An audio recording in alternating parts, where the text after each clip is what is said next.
The year is 1258, February 13th. In the golden halls of the Abbasid palace, where Caliph al-Mustasim has ruled for 36 years, the fountains have gone silent. That is the first sign. In Baghdad, the city of wisdom, where water runs like wine and scholars from 3 continents cross deserts and seas to study in the greatest library on earth, fountains do not fall quiet without reason. They whisper only one message: the end has come. Beyond the palace walls, the Mongol army stretches to the horizon, a sea of riders, hundreds of thousands of warriors from the steppe, a world without cities, without books, without philosophy. They understand only one language: conquest. And in a matter of days, they are about to erase a civilization that has survived for 8 centuries. But what will haunt the world isn't just the fall of Baghdad.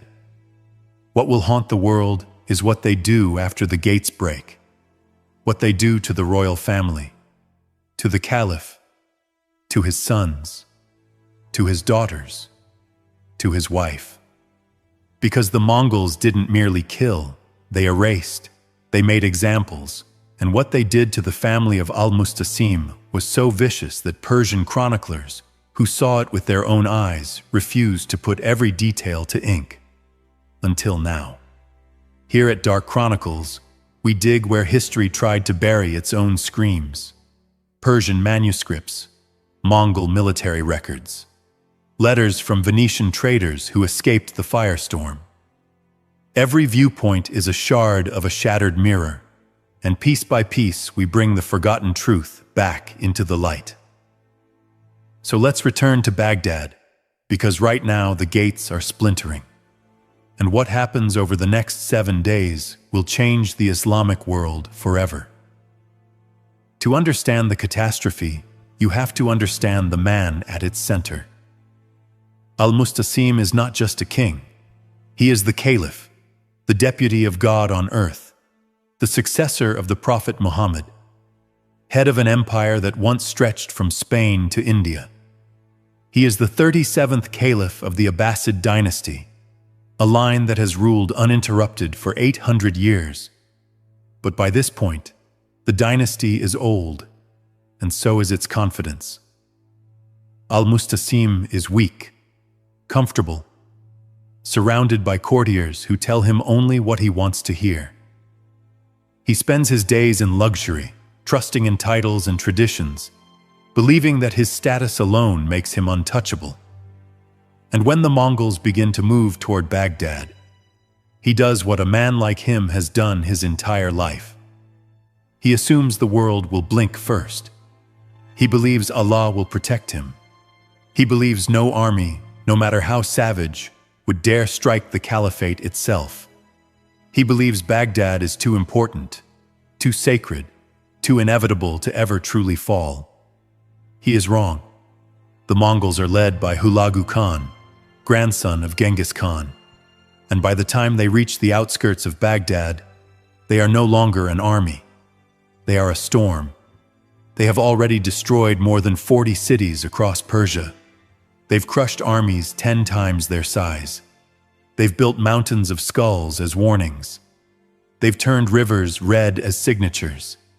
Now they stand before the richest city on earth, and Hulagu sends al-Mustasim a letter. The Persian historian Malik Juvaini, who traveled with the Mongol army, preserves its words. The meaning is simple, brutal, unmistakable. Surrender, and you will be spared. Resist, and your city will become dust. Your palaces will burn. Your family will suffer. Your name will be erased. Al-Mustasim reads the letter and laughs. He gathers his courtiers and says, "These barbarians don't understand who they speak to. I am the Caliph. God will not abandon me." But God has other plans. Or maybe God simply looks away. On January 29th, 1258, the Mongols begin their assault. This is not a normal siege. The Mongols do not rely only on ladders and battering rams. They bring Chinese engineers, men who understand explosive powder, rockets, and machines Baghdad's defenders have never seen. Day and night, the walls are hammered, the sky trembles, stones burst, towers collapse. The defenders fight bravely, but bravery is not enough when the enemy has perfected killing into a science. Baghdad bleeds from 1,000 wounds. On February 5th, the walls finally break. On the 10th, organized resistance is finished. And on February 13th, Hulagu stands inside the throne room. The Caliph kneels before him. His golden robes are torn. His turban, the symbol of divine authority, lies in the dust like a discarded rag. The man who believed himself protected by heaven now looks very, very mortal. Al-Mustasim begs for mercy. Hulagu stares at him with something close to curiosity, like a hunter studying a creature that never understood it was prey. Later, the historian Rashid al-Din describes the scene. Hulagu asks coldly, "Where is your God now?" The Caliph cannot answer. His lips move as if in prayer, but no sound comes. Whether he is praying or broken beyond speech, no one knows. Hulagu laughs. Then he says, "You loved gold. Let us see if gold will feed you." And what happens next becomes one of the most infamous moments in history. The Mongols drag the entire treasury of the caliphate into the throne room. Mountains of wealth, centuries of tribute and conquest piled into glittering heaps. Gold, silver, jewels, relics, the concentrated heartbeat of an empire. They lay it before Al-Mustasim, and they force him to eat it. Gold shoved into his mouth, silver coins ground between his teeth. The room fills with laughter as his teeth crack, as his throat burns, as his body rebels against the metal being driven into him. When he refuses, they beat him until he obeys. This goes on for hours. The Caliph is not allowed to faint, not allowed to die. Not yet. By the time they stop, his stomach is swollen and ruined, but the torture is only the doorway. Because Hulagu has ordered the royal family brought in, Al-Mustasim has 3 sons and 4 daughters, and the first to be dragged forward is the eldest daughter, Princess Fatima. She is 27 years old, famous across the Islamic world for her beauty and her mind. She studied philosophy, speaks 5 languages, wrote poetry read in courts from Cairo to Damascus. A woman raised on the belief that knowledge could save the world. Now she is forced to her knees before her father.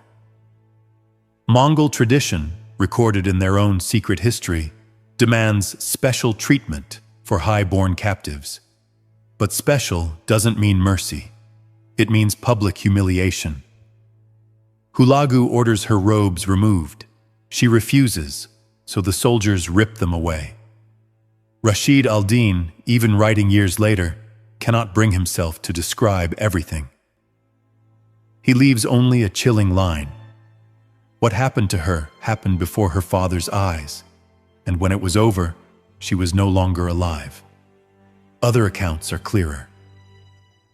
A Venetian merchant, Marco Polo the Elder, not the famous traveler, but a relative who passed through Baghdad, later writes what survivors whispered to him.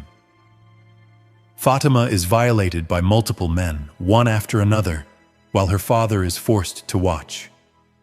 When she dies, her body is thrown to the dogs outside the palace.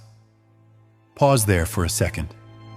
A woman called Princess, a poet, a scholar, reduced to a trophy of cruelty for conquerors who see a library as kindling and refinement as weakness, and her father, the most powerful man in the Islamic world, sitting helpless, watching, unable to lift a hand. But the night is not over, not even close.